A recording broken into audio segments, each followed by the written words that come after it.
খেয়াল করে দেখেন। হ্যাঁ হ্যাঁ মা, আমরা যাব, কিন্তু তুমি তোমার জামাইকে একটু বলে দাও। ওকে আবার আলাদা করে বলার কি আছে? না মা, ও তোমার জামাই না, না বললে খারাপ দেখা যায় না। এই নাও, মা কথা বলবে। আসসালামু আলাইকুম মা, ভালো আছেন আপনি? হ্যাঁ হ্যাঁ, তোমরা চলে এসো। রেখে দিল, ব্যস্ত আছে হয়তো। দাঁড়াও, ফোন দিচ্ছি আমি।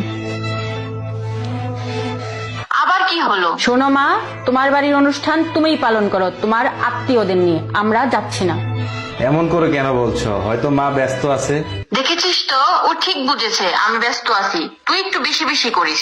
বিয়ে হয়ে গেছে তো তাই নিজেকে অনেক বড় মনে করছিস। বিয়ের পর বড় হয়ে গেছি কিনা জানি না, কিন্তু আমার স্বামীর মান সম্মান আমি ঠিকই বুঝি। যেখানে আমার স্বামীর সম্মান নেই সেখানে আমি খাবার গিলতে যাব না। শোনো মা, তুমি তোমার দুঃসম্পর্কের কোনো আত্মীয়দের দাওয়াত দিচ্ছ না, তুমি তোমার জামাইকে দাওয়াত দিচ্ছ। তুমি বাসায় এসে দাওয়াত তো দাওই নাই, তুমি ফোনে ভালোভাবে কথাও পর্যন্ত বলো নাই, কেমন আছে না আছে সেটা পর্যন্ত জিজ্ঞাসা করো নাই। যেই দিন তুমি তোমার জামাইকে সম্মান করতে পারবে সেই দিনে আমি তোমার বাসায় যাব, তাছাড়া তোমার বাসায় পাও রাখবো না আমি। তুমি শুধু শুধু মায়ের সাথে কেন রাগারাগি করতে গেলে?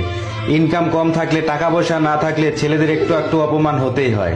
তুমি কেমন ইনকাম করো সেইটা ইম্পর্টেন্ট না, ইম্পর্টেন্ট হলো তুমি ওই বাড়ির জামাই। তোমাকে যদি প্রাপ্য সম্মান না দিতে পারে তাহলে কখনো ওই বাসায় পা রাখবো না আমরা।